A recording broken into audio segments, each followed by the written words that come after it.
الخير حيا لا يزال إن في الدنيا سلاما واضلا ከለከሉት ዑለማዎች መካከል አብዛኞቹ የሚጠቅሱት አንድ ዋነኛ መረጃ አለ። እሱም ይህ ስርዓት በብድር ምክንያት ጥቅም ማስገኘትን የሚያስከትል ነው። ቀርቡ ጀረ ነፍዐን።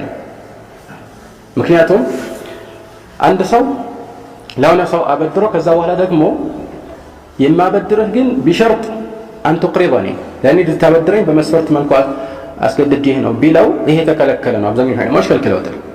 ማለት አን ይቅሪض الانسان بشرط ان يقرضه አበድርሃለሁ ግን የማበድር አንተ የምታበድረኝ ከሆነ ነው ካለ። ስለዚህ ይሄኛው እንደዛ ነው፣ መበዳደር ነውና የሚያበድረው እንግዲህ መቼም ሌላው የሚያበድረው ስለሆነ ነው፣ በሸርጥ መልኩ ይታወቃል እና የተሰመረበት ነገር ነው በቁብ ስርዓት ላይ። ስለዚህ ይከለከላል። ይህን መረጃ ስናየው ግን في الحقيقة ብዙ መልሶች ሊሰጡበት የሚችል መረጃ ሆኖ እናገኘዋለን ከብዙ መንገዶች አንፃር። ብዙ ሰዎች ወደሚጠይቁት አንድ ርዕስ እንለፍ። እሱም የዕቁብ ጉዳይ ነው። ዕቁብ በተመለከተ በብዛት ብዙ ሰዎች የሚሳተፉበት የብድር ስርዓት በመሆኑ ጥያቄዎች በዚህ ላይ ይበረክታሉ። በተለይ በሀገራችን ደግሞ ሌሎች ዓለም ሀገራት ላይ የማይታወቁ አሰራሮች ብቅ እንዳሉ ሰምቻለሁ እና በዚህ የተነሳ ይህን አስመልክቶ መሰረት የሆነ አንዳንድ ቁም ነገሮችን የሚያስጨብጥ ነገር ለመጣል ፈልጋለሁ። በመጀመሪያ ዕቁብ ምን ማለት ነው? ምክንያቱም ስለ አንድ ነገር ፍርድ ከመስጠት በፊት ነገሩን من حيث التخريج الفقهي ማወቅ ይጠበቅብሃል። من حيث التخريج الفقهي የምን ባብ ውስጥ ከተን ነው ይሄ ነገር የምናጠናው የሚለውን ማጥናት ይጠበቅብሃል። እናም ዕቁብ በመሰረቱ ማበደርና መበደርን ያዘለ ስርዓት ነው። ምክንያቱም እንደሚታወቀው ለምሳሌ 10 ሰዎች ተሰባስበው በየወር ወይም በየሳምንቱ ገንዘብን እየከፈሉ በየተራ የተጠራቀመውን ገንዘብ ሲወስዱ የመጀመሪያው ከፋይ የመጀመሪያው ዕጣ የወጣለት ሰው እንደሚታወቀው እሱ ተበዳሪ ነው፣ ከሁሉም ተበድሯል ማለት ነው። መጀመሪያ ዕጣ የወጣለት ሰው ከሁሉም ተበድሯል ማለት ነው። መጨረሻ ደግሞ ዕጣ የሚወጣለት ሰው የሁሉም አበዳሪ ነው። መጨረሻ ላይ ሁሉንም ሰብስቦ ይወስዳል ማለት ነው አይደለም? መሀል ላይ ደግሞ ያሉት በመጀመሪያና በመጨረሻ መካከል ያሉትን ስናስተውል ደግሞ ማንኛውም መሀል ላይ ያለ ሰው ከሱ በፊት ለሚወስዱት ሰዎች ያበደረና ከሱ በኋላ ደግሞ ከሚወስዱት ሰዎች የተበደረ ነው። ግልጽ ነው አይደለም? ከሱ በፊት ለወሰዱት ሰዎች አበዳሪ ሲሆን ከሱ በኋላ ደግሞ ከሚወስዱት ሰዎች ተበዳሪ ነው ማለት ነው። ስለዚህ ልብ በሉ፣ ይህ የማበደር ስርዓት ነው። ታዲያ ይህንን አስመልክቶ ፍርድ ለመስጠት በሸሪዓ ስለ ቀርብ ወይም ስለ ብድር የተነሱ ሐዲሶችና በዚህ ላይ ፍቃዎች የተናገሩትን ማወቅ ያስፈልጋል። እናም በዚህ የተነሳ በዘመናችን ይህ ርዕስ በጣም ጎልቶ ብዙ ሀገሮችም ላይ ስለሚሰራበት ዑለማዎች በሰጧቸው ፈትዋዎች ላይ የተለያዩ አቋሞችን እናስተውላለን። በዋነኝነት ሁለት አይነት አቋሞች አሉ። አብዛኞቹ ዑለማዎች ፈቅደውታል። በእርግጥ ይህ በዘመናችን የጎላ ከመሆኑ ጋር ግን ከዘመናችን በፊት የነበሩ አንዳንድ ዑለማዎችን ይህን መሰል ነገር ጠቅሰዋል። በተለይ ሴቶች ዘንድ የተለመደ እንደነበር አንዳንድ ቀደምት ዓሊሞች ጠቅሰውታል። ከማ ذكر ذلك ولي الدين العراقي እና ابن عابدين ሌሎች ሙተአኺር የሆኑ ፍቅሃዎች ይህን አስመልክቶ ያስቀመጡት ጉዳይ አለ። በዘመናችን ደግሞ እንደነ ሼኽ ኢብን ባዝ ኢብን ዑሰይሚን እና እንደዚሁም ሀይ ኪባር ዑለማ بالأغلبية أو بالأكثرية አብዛኛዎቹ በሰጡት ድምጽ መሰረት የሚፈቀድ መሆኑን ወስነው ፈትዋ አስተላልፈዋል።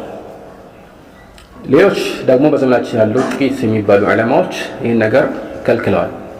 እናም ከከለከሉት መካከል ሼኽ ሷሊህ አልፈውዛን ወሼኽ አብዱልዓዚዝ ኢብን አብዱልዓዚዝ አልሼኽ አልሙፍቲ ማለት ነው፣ እነሱ ይገኙበታል። የፈቀዱት ዑለማዎች በመሰረቱ መረጃቸው መረጃ የለም ነው፣ የሚከለክል መረጃ እስከሌለ ድረስ ይህንን እርም አንለውም። በዚህ ላይ ይህ መጠቃቀም ነው። እናም የሚከለክል ነገር የለም ነው። ከዚህም በስተቀር ያው ከዚህም ባሻገር ይህንን አቋማቸው ያነገፍ የሚጠቅሷቸው አንዳንድ ተጣፊ መረጃዎች አሉ። ነገር ግን የሚከለክሉትን ሰዎች መረጃ እንመልከትና በዚያ ላይ ምን ያህል መደገፍ እንደሚቻል እንመልከት። ልብ በሉ፣ አሁን እያወራሁ ያለሁት ጥቅል በሆነ ምንም መስፈርቶች ያልተጠቀሱበት በመሰረታዊ መልኩ የሚፈጸም ዕቁብ ነው እንጂ ሌሎች ዝርዝሮችን ወደፊት አለፈ ብዬ አነሳቸዋለሁ። እናም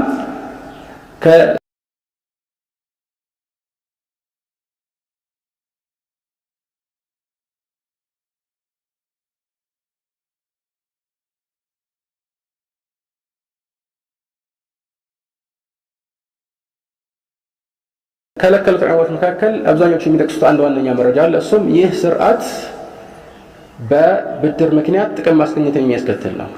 ቀርዱ ጀረ ነፍዐን።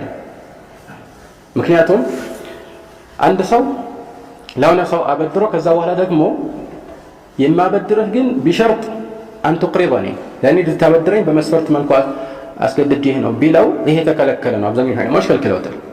ማለት አን ዩቅሪደ ኢንሳን ቢሸርጥ አን ዩቅሪደሁ አበድርሃለሁ ግን የማበድርህ አንተ የምታበድረኝ ከሆነ ነው ካለ። ስለዚህ ይሄኛውም እንደዛ ነው፣ መበዳደር ነውና የሚያበድረው እንግዲህ መቼም ሌላው የሚያበድረው ስለሆነ ነው። በሸርጥ መልኩ ይታወቃል እና የተሰመረበት ነገር ነው በዕቁብ ስርዓት ላይ። ስለዚህ ይከለከላል። ይህን መረጃ ስናየው ግን ፊል ሐቂቃ ብዙ መልሶች ሊሰጡበት የሚችል መረጃ ሆኖ እናገኘዋለን ከብዙ መንገዶች አንጻር። አንደኛ በዚህ ስርዓት ላይ በእውነቱ አንድ ሰው ከአንድ ሰው ተበድሮ ከዛ በኋላ ለዚያው ሰው ራሱ አያበድር ማለትም ከዚህ አሁን ከጠቀሱት ኡቅሪዱክ ቢሸርጥ አን ቱቅሪደኒ ከሚለው አሰራር ጋር ተመሳሳይ አይደለም። እስቲ እናስተውል። አንተ የምትበደረው ከሆነ ሰው ነው። ከዛ በኋላ ያንን ሰው መልሰህ ታበድረዋለህ ዕቁብ ላይ። አስተውል ውስጥ ሊሆን ይችላል አይደለም። ምክንያቱም ቅድም እንዳልኩት ሰዎች ሶስት አይነት ናቸው በዕቁብ ላይ። የመጀመሪያው ሰው እሱ ተበዳሪ ነው ብለናል። ከዛ በኋላ እየከፈለ ነው የሚኖረው የተበደረውን አይደል እንዴ? ታዲያ መጨረሻው ሰው ደግሞ አበዳሪ ነው። መጨረሻ ላይ አንድ ላይ ሰብስቦ ይቀበላል ከሁሉ ማለት ነው አይደል? ታዲያ መሀል ላይ ያሉትስ ቅድም እንዳልኩት ከነሱ በፊት ያሉት አበዳሪ ከነሱ በኋላ ካሉት ደግሞ ተበዳሪ ናቸው። ስለዚህ አሁን አንደኛውን ሰው እናስበው። ከሁሉም ተበዳሪ ነው ብለናል መጀመሪያ ተሰብስቦ ስለሚሰጠው አይደል? طيب ይሄ ሰው ተበዳሪ ነው። ከዛ በኋላ ሁለተኛው እጣ ሲወጣ ይከፍላል። ለማን ነው የሚከፍለው? ለሁለተኛ እጣ ለወጣለት ሰው አይደል እንደሚከፍለው። طيب እዳ ነበረበት ከፈለ። ከዛ ሁለተኛው ሰው ተመልሶ አንደኛውን ያበድረዋል? አይበድርም። ምክንያቱም አንደኛው ሰው ሁለተኛው አይወስድም እኮ አይደል እንዴ? ሁለተኛውም እንደዚሁ ተግባባን። ስለዚህ ልብ በሉ ይህ ቃዒዳ እኮ የተከለከለ ኩሉ ቀርድን ጀረ ነፍዐን ፈሁወ ሪባ የሚለው ስርዓቱን እርም የሚያደርገው የሚሆነው ምን ቢሆን ነበር? አንዱ ሌላውን አበድሮ የሚያው ደግሞ መልሶ ይሄንን የሚያበድረው ቢሆንና ይሄ በመስፈርት መልኩ የሚቀመጥ ቢሆን ነበር። ግን ሁሉም ሰው ከሆነ ሰው አንዴ ብቻ ይበደራል። ከዛ በኋላ የሚያበድረው ለሌላ ነው። ተግባባን። ስለዚህ የሚያገኘው ጥቅም ካለ በመበደሩ ማለት ነው ጥቅሙ ለተበዳሪው እንጂ ለአበዳሪ አይደለም። እንዲያው ግን እነሱ በጥቅል እይታ ተመልክተውት ሁሉም ያው አንድ ስርዓት እስከታተ ድረስ እንደ አንድ ሰው ይታያሉና ማበደርና መበደሩ እንደ ቅድሙ የተከለከለው ስርዓት የሚከለከል ይሆናል ያሉት ያው በትክክል ያው አንድ ሰው አይደለም እዛ ውስጥ የሚሳተፈውና የሚያስኬድ አይሆንም ማለት ነው። በዚህ ላይ ደግሞ ቅድም እንዳብራራ ነው ማንኛውም በብድር የተነሳ የሚገኝ ጥቅም ሁሉ አይደለም የሚከለከለው ብለናል። በዚህ የተነሳ አንዳንድ ዑለማዎች የፈቀዱት ብለው ትናንትና ወስተን ነበር። ለምሳሌ የየቲም ገንዘብ እንዳይጠፋ ብሎ ለሆነ ሰው ማበደር ይሄ ጥቅም ነው። ምክንያቱም ቀርድ መድሙን ነው ዐላ ኩሊ ሐል እና በዚህ የተነሳ የሚገኝ ጥቅም ራሱ ጥቅም ነው የሚባለው። አንዳንድ ዑለማዎች እንዲያውም የሁሉም ስምምነት ባይሆን ራሱ ከዚህ ጋር ተመሳሳይነት ያላቸው ርዕሶችን ይጠቅሳሉ። እንደ ምሳሌ አንድ ሰው ዕዳ ካለበት ያንን ዕዳህን እንዲከፍልህ ለሱ ማበደር ምን ማለት ነው? ዕዳ አለበት መጀመሪያ፣ ሁለተኛ ጊዜ ስታበደረው በዛ በሁለተኛ ጊዜ በተበደረው ገንዘብ ሰርቶ አትርፎ እንዲከፍልህ ማለት ነው። ሁለቱንም ዕዳ አስበህ ለሱ ማበደር ይሄ እንደሚፈቀድ ይነገራሉ አንዳንድ ዑለማዎች። ከዚህም ውጭ በርካታ መሳሌዎች ይነግራሉ። እና በዚህ መልኩ ይሄኛው ነገሩን እርም የሚያደርግ መስፈርት ሆኖ መቆጠር የለበትም ማለት ነው። ምናልባት ከዚህ ጋር ተያያዥነት ካላቸው ጉዳዮች መካከል አንዱ እዚህ ላይ ሊነሳ የሚችል ነጥብ ሕክሙ ወይም ፍርዱ ላይ ተጽዕኖ ሊያሳድር ስለሚችል ማለት ነው። እሱም አንድ ሰው ሲያበድር ያበደረውን ሰው በፈለገው ጊዜ ሄዶ ዕዳዬን አምጣ ብሎ የመጠየቅ መብት አለው ይላሉ አብዛኛዎቹ ዑለማዎች። ምክንያቱም ኢነል ቀርድ ላ የተአጀሉ ቢተእጂል ይላሉ። ቀርድ ወይም ደግሞ ብድር አንድ ሰው ጊዜ ገደብ አስቀምጦለት ስላቆየው የሚቆይ አይደለም። ከፈለገ በየትኛውም ጊዜ መቀበል ይችላል። ለምሳሌ አንድን ሰው 1000 ብር አበድርሃለሁ ግን የምትከፍለኝ ከአንድ ወር በኋላ ነው አልከው። እስከዛ ድረስ አልጠይቅህም ብለው ከዛ በኋላ ወዲያው አንድ ሐዳ ሲያጋጥምህ በሁለተኛው ቀን አምጣ ብሬን ብትለው መብትህ ነው ይላሉ አብዛኛዎቹ ዑለማዎች። ለምንድን ነው መብትህ የሆነው? ምክንያቱም ቀርድ ማለት ሚን ባብ አልኢርፋቅ ወልኢሕሳን ውለታ እየዋልክለት ነው። ስለዚህ በውለታህ ላይ ደግሞ አንተ መጠየቅ አትችልም ተብለህ የምትከለከልበት ሁኔታ የለም ይላሉ። ናም ዋዕዱ ሌላ ርዕስ ነው። ያ ሌላ ጉዳይ ነው። ግን አሁን እኛ ያወራን ያለው ከፊቅህ አንፃር እንደ ቀርብ መጠየቅ ይችላል አይችልም የሚለው ነው። በጠየቀው ጊዜ ደግሞ የመመለስ መብት ግዴታ አለበት የለበት የሚለው ነው። ነገር ግን ማሊኪያዎች በዚህ ላይ የሄዱበት አቋምና ወሪዋ ያኒ ኢማም አህመድ ይህ አቋም የተሻለ እንደሆነ ብዙ ሙሐቂቆች ጠቅሰዋል። ከማሁም ተርጂህ ሸይኽ الاسلام تيمية وغيره እሱም القرض يتأجل بتأجيل كسائر الديون ማለት ነው። ማለት አንድ ሰው የሆነን ሰው ካበደረውና ከዚህ በፊት አልጠየቀህም ብሎ በቃል ደረጃ ቀጠረው ካስቀመጠለት ከዛ በፊት የመጠየቅ ግዴታ መብት የለውም ይላል። ከዛ በፊት የመጠየቅ መብት የለውም። ለምንድን ነው መብት የሌለው? ምክንያቱም አልሙስሊሙን አላ ሹሩጢሂም እንደ ሸርጥ ነው የሚቆጠረው። መጀመሪያ አንተ ያሰብከው ኢህሳን ወይም ደግሞ በጎ ስራ ቢሆን ራሱ ነገር ግን አንዴ ቃል ገብተሃልና ይህንን ቃልህን አጥፈህ እሱን መጉዳት የለብህም። በተለይ ደግሞ ሰዎች ካንተ ብድር ሲበደሩ የሆነ ስራ ላይ ሊያውሉት ሊሆን ይችላል፣ የሆነ ጥቅም ላይ ሊያውሉት ሊሆን ይችላል እና በሆነ ጊዜ መተህ ስታጨናንቃቸው ለእነሱ ችግር ነው የሚሆን። ከዚህ አንጻር አሁን የጠቀስኩላችሁ ዑለማዎች የመረጡት አቋም ቀርብ የሚሆን ሌላ ደይን ከዚህ በፊት እንግዲህ ቀርብና ደይን በምን እንደሚለያዩ አውቀናል። ቀርብ يعني سبب من اسباب ثبوت الدين ነው وإلا ደይን ይሰፋል። አንድ ሰው በጫንቃ ላይ እዳ የሚጣልበት ስለተበደረ ብቻ ሳይሆን በሌሎች ምክንያቶችም ሊሆን ይችላል። አሁን እያወራን የነበረው ስለ ቀርብ ነው። ዑለማዎችም አልቀርቡ ላይ ተአጀል ቢተአጂል ነው እንጂ ሁሉም ደይን አይደለም ያሉት። ልብ በሉ። ወይላ ለምሳሌ አንድ ሰው እቃ ሲሸጥ ይህንን እቃ በሸጠበት ሁኔታ ላይ ያስቀመጠው መስፈርት ከአንድ ዓመት በኋላ እንዲከፈለው ከሆነ ይህ ከአንድ ዓመት በኋላ እንዲከፈለው የተስማማበትን ዋጋ ከዛ በፊት መጠየቅ አይችልም። ይሄ ሁሉም ስምምነት ነው፣ ንግድ ነው። ይሄ ተግባባን። ቀርብ ሲሆን ከቱም ንግድ ላይ ሚንባብ الإحسان አይደለም። ይሄ የምታደርገው አንተ ለራስህ ጥቅም ብለን ያንን እቃ ይሸጥከው። ይሄ ግን ይለያል ይላሉ። ግን ይሄኛው ራሱ ከሌሎቹ እንደማይለይ አመዛኝ በሆነ አቋም መሰረት መብራራት እንደሚችል አውቀናል። በዚህ መሰረት በእቁብ ላይ ያለው ይህ መስፈርት ለምሳሌ አንድ ሰው አንዴ ከገባ በኋላ መውጣት የለበትም የሚለው መስፈርት ብዙ ተጽዕኖ የሚያሳድር አይደለም። አንድ የእቁብ ዙር ላይ ብቻ የሚቀመጥ መስፈርት ከሆነ እቁብን የፈቀዱ ዑለማዎች ሁሉ ወይም አብዛኞቹ ይፈቅዱታል ማለት ይቻላል። ነገር ግን ይሄኛው እቁብ ውስጥ ገባህ የሚቀጥለው ዙርንም መቀጠል አለበት ይሄ እንደ መስፈርት ነው ከተባለ ይሄኛው ምናልባት የተከለከለው እቁብ ውስጥ ሊያስገባው ይችላል የሚሉ ዑለማዎች አሉ። ያኒ ከፈቀዱት ራሱ መካከል ይህንን የከለከሉ አሉ ማለት ነው። ግን በጥቅሉ እቁብ የሚለው ስርዓት በሸሪዓ የተከለከለበት ግልጽ መረጃ የለምና ሌሎች መስፈርቶች ገብተውበት ሳይሆን እንዲህ በጥቅሉ እንደሚፈቀድ መናገር እንችላለን። ነገር ግን ከአሰራሮችና ከሌሎች መስፈርቶች አንፃር እንዴት ይታያል? በተለይ ደግሞ እዚህ እንደሚፈጸሙ አንዳንድ አሰራሮች አሉ። እነሱን በተመለከተ ጥቂት ጥቅሞችን ማሳለፍ ፈልጋለሁ። አንደኛ በብዛት እንደሚታወቀው እቁብ ላይ ከሸሪዓ ጋር የሚጋጩ አንዳንድ አሰራሮች ይስተዋላሉ። እንደ ምሳሌ እጣ መሸጥ። አንድ ሰው ለምሳሌ የመጀመሪያው እጣ ከወጣለት ይሄ ገንዘብ የሱ መብት ነው፣ የመውሰዱ መብት የሱ ነው ማለት ነው። ነገር ግን እጣውን ሲሸጥ የሚሸጠው ደግሞ ለሁለተኛው ሰው ወይ ደግሞ ለመጨረሻው ሰው ከሆነ እውነታውን ስታስተውለው እንዲሁ እጣ መሸጥ ብቻ ሳይሆን ለዚያ ሰው እያበደረው ነው ማለት ነው። ማለት ይሄኛው አሁን የምወስደውን ገንዘብ እንካ ላበድርህ ውሰደው፣ ከዛ በኋላ እኔ አንተን ወስዳለሁ ማለቱ አይደለም። طيب ያ ከመሆኑ ጋር ደግሞ በመሸጡ የተነሳ ትርፍ ያገኛል። ስለዚህ በማበደሩ የተነሳ ትርፍ ያገኘ ማለት ነው አይደለም? ስለዚህ የተከለከለ ይሆናል። ይሄ ጥርጥር ያለው ነገር አይደለም።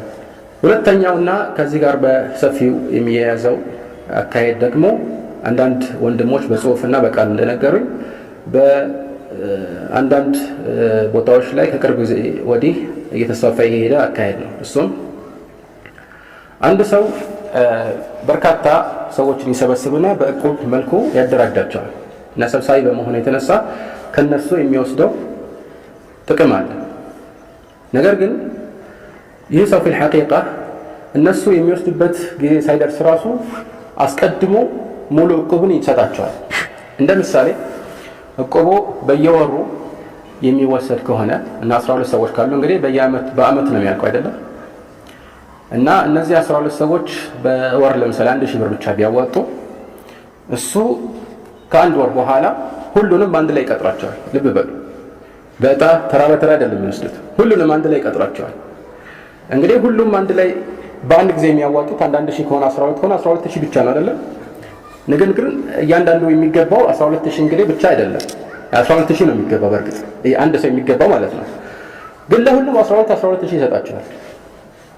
የተሰበሰበው ይሞላል። ከየት አምጥተው ነው? ከራሱ። ምን ማለት ነው? አበደራቸው ማለት ነው። ለእያንዳንዱ ሰው ከራሱ ከኪሱ እያወጣ ያበድራል ማለት ነው። ቢያንስ የተወሰነውን ያበድራል ማለት ነው።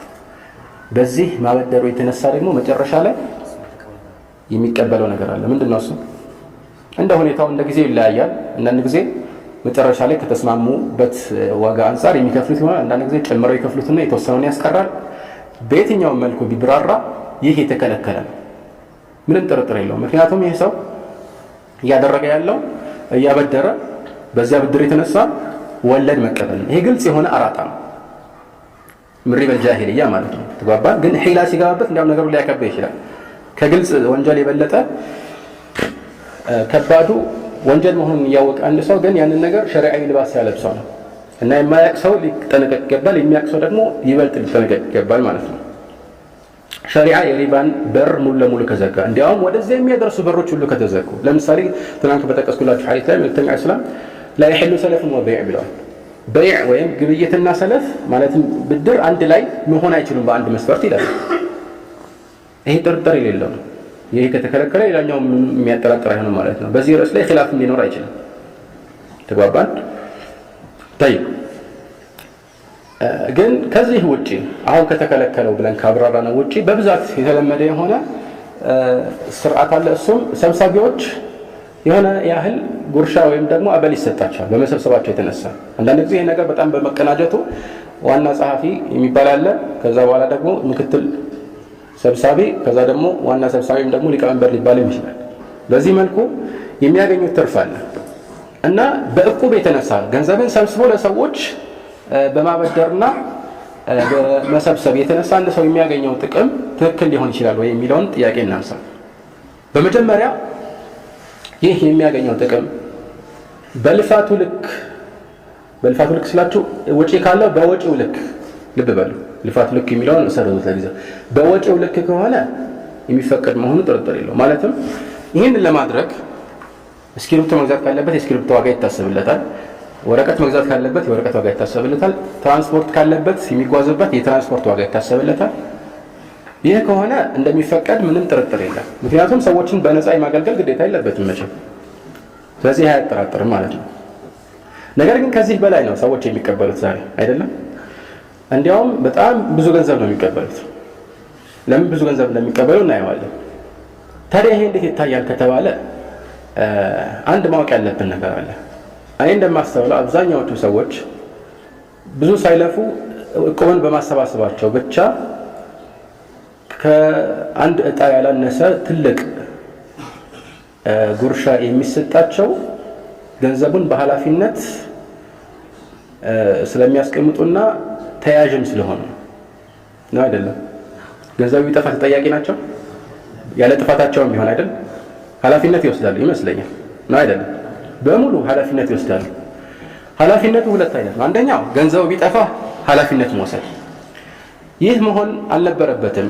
ለምንድን ያልነበረበት? ምክንያቱም እነሱ ተቀጣሪ እንኳን ናቸው ብንል፣ በተለይ ደግሞ አጅር ሁለት አይነት ነው በፊቅህ አጅር ኻስና አጅር ሙሽተረክ የሚሉት አለ። አጅር ኻስ በአብዛኞቹ ዑለማዎች ስምምነት መሰረት ላ የضمن ማለትም በዘመን ደረጃ ነዓም በዘመን ደረጃ በቃ ይሄንን አስመልክቶ ከኛ ጋር የምትሰራ ነው ተብሎ የተቀጠረ ለነሱ ተብሎ ይሄ ሰው የተቀጠረ ከሆነ ይህ ሰው በዚህ መልኩ ገንዘብን ሰብስቦ እሱ ጋር አስቀምጦ በአማና ሲይዝ የዱ አማና ማለትም ያለ ጥፋቱ ከዚህ ጋር በተያያዘ ከሱ ጋር ባልተያያዘ ጥፋት ገንዘቡ ቢጠፋ ኃላፊነት የመውሰድ ግዴታ አልነበረበትም በሸሪዓ ማለት ነው። ተግባባን። እነሱ ግን ضامن ያደረጉት ሙሉ ለሙሉ ነዓም። አንዳንድ ጊዜ አጅር ሙሽተረክ ሊሆን ይችላል። ማለት አጅር ሙሽተረክ هو الذي يقدر نفعه بالعمل لا يقدمه هو الذي يقدر نفعه بالزمن ማለት አጅር ሙሽተረክ የሚባለው ሁሉም ሰው ዘንድ ይሄን ስራ ለመስራት እንግዲህ ራሱን ያቀረበ ነው። በዚህ ስራ የታወቀ ነው ማለት ነው። እንደ ምሳሌ ቧንቧ ሰራተኛ ሊሆን ይችላል። ይሄ አጅር ሙሽተረክ ነው፣ አጅር ኻስ አይደለም። የቤት ውስጥ ሰራተኛስ አጅር ኻስ ነው። ተግባባን። አጅር ሙሽተረክን አስመልክተው ብዙ ዑለማዎች يضمن ይላሉ ሙጥለቀን ማለት ነው። እና ሰሃቦች ተضمين السنة የሚሉት ነገር አለ። ከዛ በተነሳ ብዙ ዑለማዎች يضمن ይላሉ። على كل حال ይሄን እንግዲህ አንድ የضمان አይነት ነው እንበል። ገንዘቡ ከጠፋም ኃላፊነት ይወስዳል። ሁለተኛው የضمان አይነት ገንዘቡ ከጠፋ ብቻ ሳይሆን ሰዎቹንም አስመልክቶ ኃላፊነት ይወስዳል። ምክንያቱም ሰዎቹን ስለሚያውቁ እከሌ አልከፍልም ቢል ሄዶ የመቀበል ግዴታ ይኖርበታል። ለበዛ ከኪሱ አውጥቶ ሊከፍል ነው አይደለም። በዚህ ምክንያት ኃላፊነት ስለሚጣልበትም ነው ይበልጥ ትልቅ ጉርሻ የሚሰጠው። በضمان ወይም ደግሞ ተያዥ በመሆን የተነሳ የሚገኝ ጥቅም በአጠቃላይ በሁሉም ዑለማዎች ስምምነት ክልክል ነው። ግድጋሙ በضمان ወይም ደግሞ በተያዥነት የተነሳ የሚገኝ ጥቅም በሁሉም ዑለማዎች ስምምነት ክልክል ነው። عند الأئمة الأربعة وغيرهم በዚህ ርዕስ ላይ ኢጅማዕ ይጠቀሳሉ። እንደ ኢብኑል ሙንዚር ያሉ ዑለማዎች ኺላፍ አለ ተብሎ ከኢስሐቅ ኢብኑ ራህወይና ከአንዳንዶች የሚወራው ሁሉ ትክክል አይደለም። ኢስሐቅ በዚህ ጉዳይ ላይ የተናገረው ሌሎች እንደዘገቡት ከሆነ ከሁሉም ዑለማዎች ጋር የሚጣረስ ወይ የሚጋጭ አይደለም። ስለዚህ ይህን ካወቀን ዘንድ በሁሉም ሁኔታ እዚህም ላይ ይሁን ከዚህም ውጭ በضمان የተነሳ የሚገኝ ጥቅም ክልክል ነው። ለምንድን ነው ክልክል የሆነው? ምክንያቱም እኔ ተያዥ ከሆንኩኝ ለምሳሌ እከሌን ብር አበድረው ካልከፈለ እኔ ተያዥ ነኝ። በቃ እሱን ከገባበት ገብቼ አመጣዋለሁ፣ ካላመጣሁት ራሱ ከኪስ ያውጥቼ እከፍላለሁ ካልኩኝ ምን ይባላል? ይሄ ከፋላ ነው ወይም ضمان ይባላል። አንዳንድ ዑለማዎች ሁለቱ ልዩነት ያላቸው አንድ ናቸው ይላሉ። አንዳንድ ዑለማዎች ደግሞ የተለያዩ ናቸው ይላሉ። አንዳንዶቹ ከፋላ ቢልበደን ጋር ያያይዙታል፣ ضمانን ከገንዘብ ጋር ያያይዙታል ማለት ነው። ያም ሆነ ይህ ኃላፊነቱን ከወሰደ ሁለቱ በሕክም ደረጃ አይለያዩም። ልብ በሉ። ስለዚህ ለከሌ ገንዘብ አበድረው እና እኔ ከፍልሃለሁ እሱ ካልከፈለ ስትል ኃላፊነት ወሰድክ አይደለም? طيب እሱ ባይከፍል አንተ ትከፍላለህ። ግልጽ አይደለም? አንተ ስትከፍል ምንድነው የምታደርገው? ሄደ ደግሞ አንተ ከፍዬልሃለሁ በል አምጣ የከፈልኩልህን ትለዋለህ አትለው? ትለዋለህ። ይህንን ضمان አስመልክቶ ከዚህ በፊት ከዚህ ሰው ለሱ ዋስ ስለሆንክለት ገንዘብ ተቀብለው ከነበረ አሁን ስለከፈልክለት ደግሞ አበድረሃል ማለት ነው። ምክንያቱም ለሱ ከከፈልክለት እኮ አበደርከው ማለት ነው። አበደር ማለት እኮ የሆነ ኪስ ውስጥ መክተት ብቻ አይደለም። እሱ ለሚፈልገው ዓላማ ካዋልክለት አበደርከው ማለት አይደለም። ብድሩን ተቀበልከው፣ ትርፍ ደግሞ ምን ተቀብለሃል? ኡጅራ ማለት ነው። በضمان ወይም በዋስነት የተነሳ የተቀበልከው ነገር አለ። ግልጽ ነው አይደል? ስለዚህ ወደዚህ ስለሚያመራ ዑለማዎች ከልክለውት ያኔ ተግባባን። ضمان ክልክል ነው ማለት ነው። ስለዚህ እቁብ የሚያደራጁ ሰዎች ኃላፊነት በመውሰዳቸው የተነሳ ብሩ ከፍ የሚል ይመስለኛል፣ እንደ ብሩ አይነት ማለት ነው እንጂ في الحقيقة ለውጥ የለውም እኮ ማለት 10,000 ብርም ይሁን እቁቡ 1,000 ብርም ይሁን ልፋቱ በብዛት የሰዎቹ መጠን እኩል እስከሆነ ድረስ አይለያየም። ግን ደሞዛቸው ይጨምራል ነው። ስለምን ደሞዛቸው የሚጨምረው? ደሞዝ ከተባለ ማለት ነው ኃላፊነታቸው ስለሚጨምር ነው አይደለም? ስለዚህ በኃላፊነት የሚገኝ ጥቅም ትክክል አይደለም። ለዚህ ነው እኮ አንድ ሰው እኔን ቅጠሩኝ፣ ምክንያቱም እኔ ኦዲተር ነኝ ለምሳሌ በገንዘብ በኩል ትምህርትን ቀስም ያለው በቃ ስራዬ ነው ይሄኛው እና ሌላ ቦታ መስሪያ ቤት የሚቀጠርበት ገንዘብ ቅጠሩኝ ቢል ሊቀጥሩት ይችላሉ። ግን ለነዚያ ሰዎች የሚከፈለው ከዚያ በላይ ነው አይደለም? በአንድ ጊዜ በጣም ብዙ ገንዘብ ነው አይደለም የሚያገኙት። አንድ ዕጣ ምናምን ሲባል እንደ ቀላል ምክንያቱም አንዳንድ ዕቁቦቹ በጣም ብዙ ገንዘብ ላይ ተመሰረቱ ሊሆን ይችላሉ። ይሄኛው ማዕና ውስጥ የሚገባ አንድ ሌላ ነገር አለ፣ ቅድም የጠቆምኩት ነው። እሱም إذا كان يضمن يعني ገንዘቡን በአጠቃላይ በኃላፊነት እሱ ከጠፋ የሚከፍል መሆኑ በስምምነት ካደረና ከዚህ ነጥብ ጋር ደግሞ አብሮ ምን ከተጨመረበት ገንዘቡን እንደሚጠቀምበት የታወቀ ከሆነ ተግባባ። ይሄ ገንዘብ የአማና ገንዘብ መሆን አለበት። የሚጠቀምበት ከሆነ ግን ضامن ይሆናል።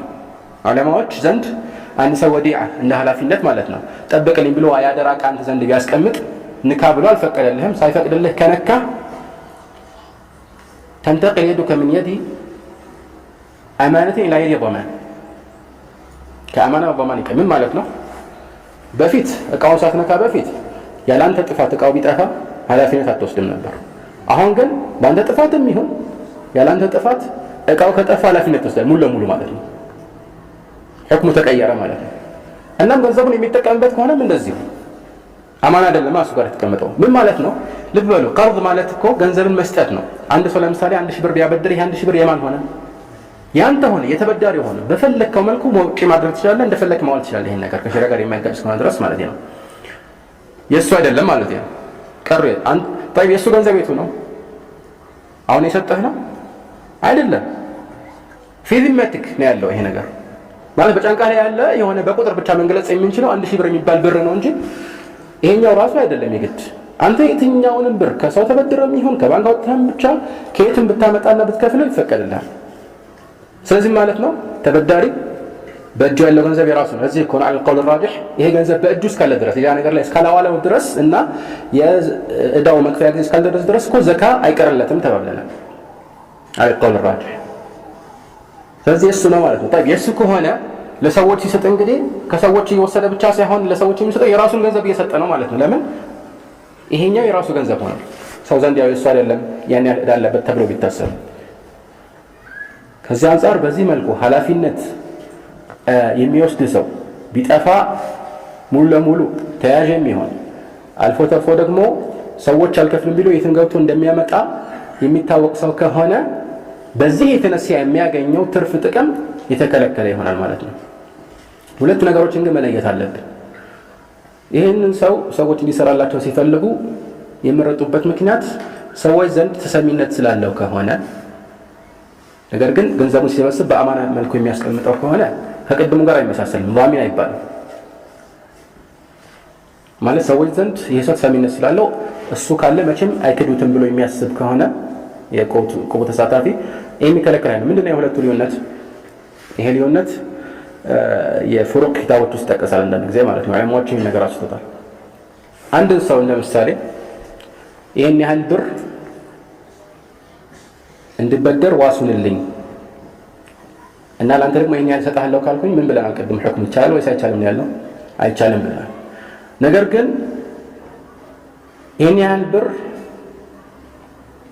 እንድበደር አስፈቅድልኝ ዋሱንልኝ አይደለም። ዋስ አይሆንም ብቻ ንገርልኝ ነው።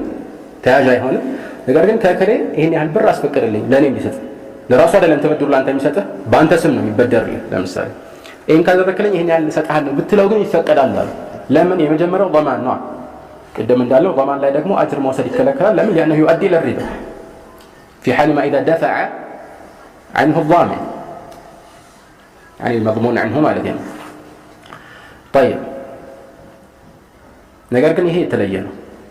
የተለየበት ምክንያት ምን ያሉ ዑለማዎች ይሄኛው በሱ ጃህ ምክንያት ማለት ሰው ዘንድ ባለው ታማኝነት የተነሳ ያገኘው ነገር ነው። በዚህ የተነሳ ቢከፈለው አይከለከልም። ልክ ስራ እንደሰራለህ ነው የሚቆጠረው።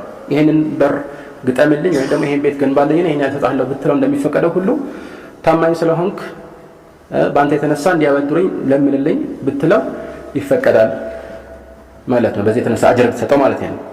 ይሄ እንግዲህ የሁሉም ዑለማዎች ስምምነት አይደለም። ሐቂቃ እዚህ ላይ ይሄ ሻፊዒዎችና የሐናቢላዎች መዝሀብ ነው። የተወሰኑ ማሊኪያዎችና የተወሰኑ ጥቂት የሚባሉ ሐናቢላዎች ወይላ መዝሀቡ የሐናቢላው መዝሀብ في الحقيقة حتى نص عليه الإمام أحمد እንደሚቻል ነው። ይሄ ጥርጥር የለውም መዝሀቡ ይሄ እንደሆነ ግን ሪዋያ አለ። እናም በዚህ መሰረት የሚከለከል መሆኑን የተናገሩ አሉ። የጠቀሱት አንድ ሐዲስ አለ من شفع لأخيه بشفاعة ثم قبل منه هدية عليها فقد أتى بابا من أبواب الربا يمين حديث قال لكن حديثه كسند أنزار ضعيف كسند أنزار شكر እንዳለበት ነግሯል ማለት ነው። ይሄን ካወቀን ዘንድ ሁለቱን አውቀናል ማለት ነው። ታዲያ መቼ ነው አንድ ሰው አጅር መውሰድ የሚችለው ከተባለ ቅድም እንዳልኳችሁ ዛባ መልኩ ኦዲተሮች ወይም ሌሎች በዚህ ስራ ላይ የሚሳተፉ ማኔጀሮች ራሱ እንበል የሚከፈላቸው ወይም ከዛም በተወሰነ መልኩ ቢጨምር ችግር የለውምና በዚያ መልኩ የሚከፈለ ከሆነና ኃላፊነት የማይወስድ ከሆነ ብቻ ነው አጅር መውሰድ የሚችለው ማለት ነው። ይህ ሲባል ምናልባት እንግዲህ ኃላፊነት የማይወስድ ከሆነማ እኛ ምን አንሰጠውም ሊሉ ይችላሉ። እንደዛ ከሆነ መፍትሄው ታማኝ ሰው መፈለግ ነው እንጂ በኃላፊነቱ የተነሳ ለዛ ትልቅ ገንዘብ መስጠት ትክክል አይሆንም። የሚቀበለው ሰው ትክክለኛ የሆነ ገንዘብ አይሆንለትም ለሱ ማለት ነው። ተግባባን? ይሄ እንግዲህ በጥቅሉ ሰውየው በእቁብ ውስጥ ይሳተፍም አይሳተፍም የማይቀየር ነገር ነው። አሁን ያልኩት የተከለከለበት ሁኔታ ማለት ነው። ነገር ግን አሁን ለጠቀስኩላችሁ እቁብ ውስጥ የማይሳተፍ ሆኖ ኃላፊነቱን በማይወስድ መልኩ ማለትም ተያዥ በማይሆንበት መልኩ በመስራው ስራ የተወሰነ አበል ቢቆረጥለት ችግር አይኖረውም ማለት ነው። ነገር ግን ተሳታፊ ከሆነ في الحقيقة ሹብሃ አለበት። ለምንድን ነው ሹብሃ ያለበት? ምክንያቱም በሆነ መልኩ በማበደሩ መጠቀሙ አይቀርም። ከነሱ ተሳታፊ ነው። በማበደሩ መጠቀሙ አይቀርም። ምናልባት አንዳንድ ሰዎች እንግዲህ እንደዛ ከሆነ እሺ እሱ የመጀመሪያ ወሳጅ ከሆነስ የመጀመሪያ ዕጣ ለሱ ከተሰጠው ሊሉ ይችላል። የመጀመሪያ ዕጣ ለሱ ከተሰጠው እሱ ተበዳሪ ብቻ ነው የሚሆነው። ከዛ የሚያገኘው ጥቅም ሁሉ በተበዳሪነት ነው እንጂ አበዳሪ አይሆንም። ስለዚህ የሚከለከለው ጥቅም አበዳሪ የሚያገኘው ጥቅም ነው። የመጀመሪያው ተሳታፊ ማለት የዕጣ ባለቤት ከሆነ ግን ተበዳሪ እንጂ አበዳሪ ስለማይሆን አይከለከልም ሊባል ይችላል። ግን ሌላ አንድ ዒላ አለው። ምንድነው? ረሱላህ ሰለላሁ ዐለይሂ ወሰለም በቀደሙ ሐዲስ ላይ ላ ይሂሉ ሰለፉን ወበይዕ ባሉበት ሐዲስ ላይ የተከለከለው አንዳንድ ዑለማዎች እንደሚሉት ላ ይሂሉ ሰለፉን ወበይዕ ሲባል በይዕ ብቻ አይደለም። በይዕ ማዕና ውስጥ የሚገባ ኢጃራህና ማንኛውም ስራ። አሁን ይሄ ደግሞ ኢጃራ ነው፣ እየተቀጠረ ነው ማለት ነው። በስራው የተነሳ ትርፍ እየታሰበለት ነው ማለት ነው። እና ሁለቱን አንድ ላይ መሰብሰብ ይከለከላል ማለት ነው። አላ ኩሊ ሐል ብዙ ዑለማዎች በዚህ ርዕስ ላይ አላብራሩም። ይሄን ነገር በብዙ ሀገሮች ላይ ያልተለመደ ስለሆነ በፈትዋ ላይ በብዛት አታገኙትም። የተወሰኑ ይሄን የጠቆሙ ዑለማዎች አሉ። በዋነኝነት የተናገሩት ከበማን ጋር በተያያዘ ነው። ግን ይህን አስመልክቶ እንግዲህ ባጭሩ መጠንቀቅ እንደሚያስፈልግ ማወቅ ይኖርብናል ማለት ነው።